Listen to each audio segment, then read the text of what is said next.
Hi guys, welcome to another video. We're going to continue on with Tales from the Crypt. This is season 2, episode 11. It's called Judy, You're Not Yourself Today.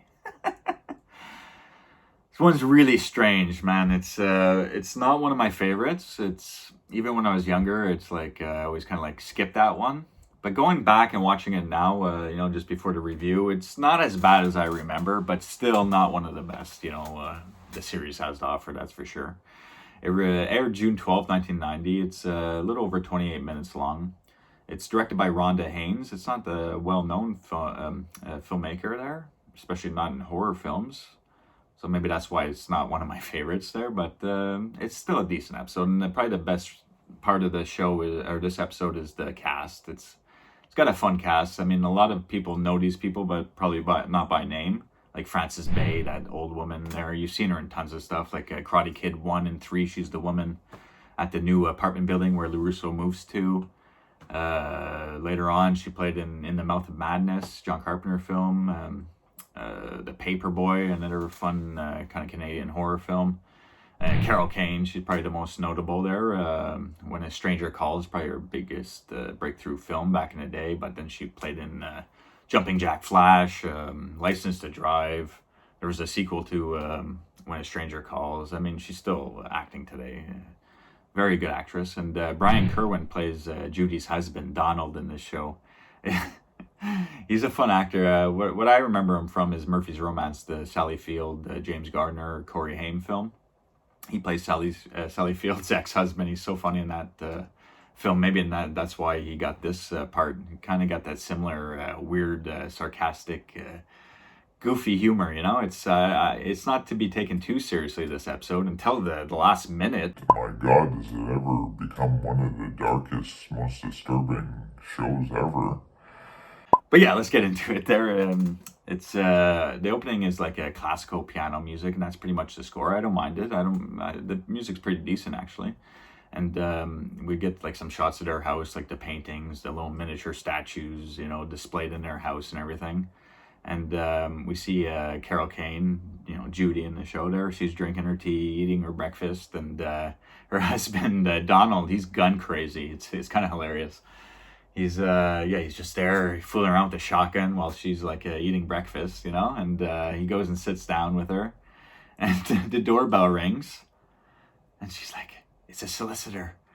He's like, God damn it, on a fucking Saturday morning. he's so pissed. Shows up opens the door with the shotgun in his hand.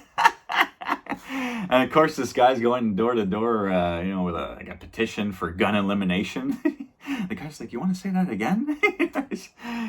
The guy can tell he's not going to get anywhere with Donald. He loves his hunting and he loves his guns. Carol King comes to the door, to try to settle them down and everything. He points to her head with the friggin' shotgun, and he pulls the trigger and he goes, "Look, it's not even loaded." But it's like, fuck, like what a nut job, Anyways, so they close the door. They go back inside, and Carol Kane starts looking in the mirror. She's like, "Oh, it's wrinkles and everything, And he actually says the line of the title of the show, "Judy, you're not yourself today," And she's like, "You know what causes wrinkles, Donald? Stress. You know what causes stress? Getting guns pointed at your head, And then he starts going off on like some big rant about being ready. You can't trust anyone out there. You have to lock your doors. And he pulls up the shotgun and he's like, "This is what I call being ready," And after that whole minute speech there, she's like, "Oh, Donald, I'm so attracted to you when you're like angry and everything, So she's so quirky in this episode, I'm not a big fan of her accent or whatever, but I mean, she's just such a fun, lively actress, She's really fun in this, anything that she does, And of course, the ding dong, the doorbell rings there. Actually, he leaves. He goes off to hunting or whatever for a few hours, and then she's home alone. Ding dong, the bell rings again. It's that lady, Frances Bay, the old woman. She's playing like a cosmetic saleswoman in this episode. So she answers the door. She's like, "Yeah, I'm here for your appointment." She's like, "I didn't, call you guys." So she's like, all right, my mistake. But, I guess because of the wrinkles and everything, she's like, well, wait, well, since you're here kind of thing, like come in, So she invites the elderly woman in. And this scene is so funny, man. Frances Bay, like she's like 65 at this point in this episode, maybe 70. Well, anyway, so she sits her down on the couch, and as she notices the old woman's jewelry, she has tons around her neck and around her friggin' wrists and everything. And she's like, oh, this is just junk, and she's like, oh, you want to try one on, So she puts one of these, it's like an amulet though kind of thing, it glows green. And the old woman has one as well. So when Carol Kane puts hers on, she goes and looks in the mirror, she's just in love with the look of this necklace. And you see Frances Bay on the couch, she's getting, oh yeah, she's getting, hers is glowing, so they're going to swap bodies, But right before they swap bodies, Frances Bay, she's like 70 years old. She's like, oh, you got a great ass. I'm going to like it better when it's mine.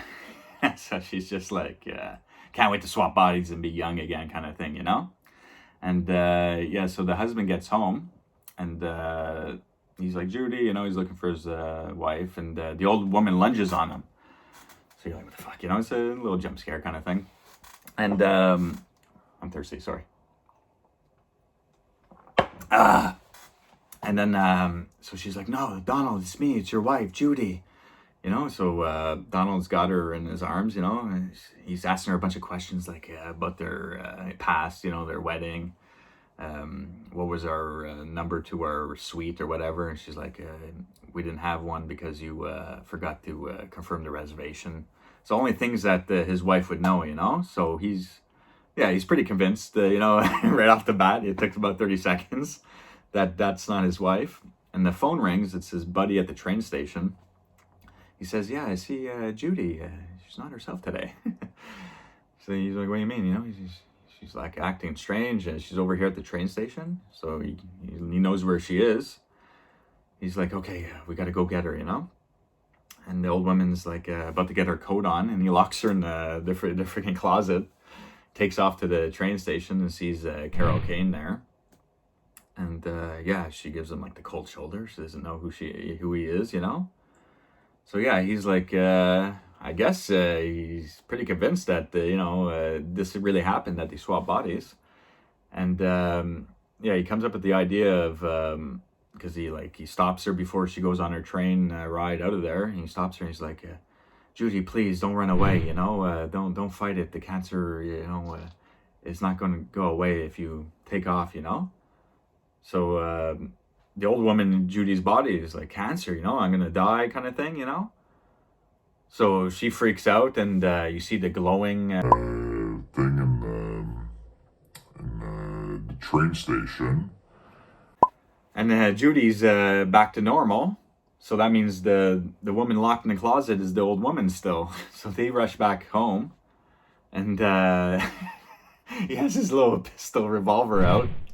And she's locked on either side, and it's like a demonic voice that comes out. He's acting like a tough guy, but when he hears the demonic voice, the gun starts going off all over the place. He's like fucking nervous. He's not even hitting the door. But the woman comes out, Frances Bay there, and he actually hit her a couple times, along with a bunch of other freaking stuff in his house. He empties the clip and maybe hits her 3 times. It's fucking insane.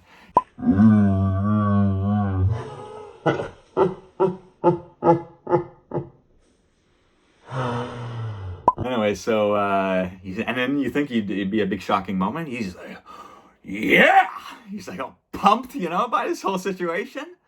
Feel alive, he's going, And of course, Judy's back to normal, and she's all worked up. She's all attracted to him when he's like that, So they bury the old woman in the basement, and they put a necklace, that crazy necklace, in the safe, because he says we tried burning it, smashing it, doing this and that. It won't break or burn, nothing, So they leave it in their house safe. And she's buried. The old woman's buried in the basement, and he's like, "Don't touch that necklace. Let's just keep it there, whatever." So we see 3 months. 3 months later, and the old lady's back, boy. No. But the woman, his wife Judy, she sneaks off while he's sleeping, and they're having bad dreams. So he thinks it's because the woman's, buried maybe in the basement. But it's but Judy's like, still feeling the presence of that necklace. So one night she takes it and she hides it, from him. And he goes down in the basement, and the old woman's dug up, So they swap bodies again. So he's downstairs. The rotten old woman now, just because she got dug up or whatever, is like, it looks good. It's scary, So he's stuck between the Judy that, the good Judy, that's young, and the dug up corpse, and they're both saying, "No, I'm Judy, I'm Judy." So he's all confused. He doesn't know which one is really who anymore, So he says, "Judy," to his good-looking wife. He shoots the keys and he's like, "Go get the Jag." She's all happy. She grabs the keys and he's like, "Judy, we don't have a Jag." So he found out, by that little trick, that the old dug up woman is really his wife, and they swap bodies again. I guess because that old witch never really died or whatnot, and because 3 months had passed, she didn't die of cancer. So they realized it was a trick, to get her to swap back, in the first place. So so he friggin' he's having a big wrestling match with his pistol with the bad Judy, while the good Judy is watching on, and the gun goes off shooting Judy. And that's, now that the body's dead, the woman can't swap back, they could swap back, but she's going to be in the dead body, So it's pretty heartbreaking at the end when he's holding her in his arms. He's like talking like her as if, like, come on. It's the goofiest episode, so off the wall. And then they end it with like such a disturbing, sad note, and they hold that frame for a good 20 seconds while he's holding her, crying on her shoulder. It's like he killed his wife, but I mean, if Judy never got that necklace out of the safe and swap bodies again, but I guess the presence of the necklace was too great to overcome, I guess. I don't know, but it's such a, like, if you watch this episode, you're like, yeah, this is just a goofy Tales from the Crypt episode, and then the last minute and the last 30 seconds before it cuts, before it ends, it's just, my God, is that ever disturbing and sad, So yeah, I mean, overall it's not a great episode, but I didn't mind reviewing it and going back and watching it. It's not too bad, but yeah, you can judge for yourself. I hope you guys enjoyed this review. Till next one, take care. Bye. You better get it, bitch.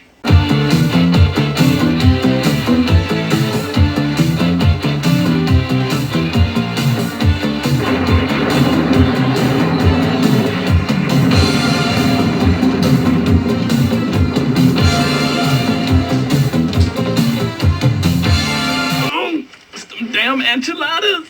The Daigler.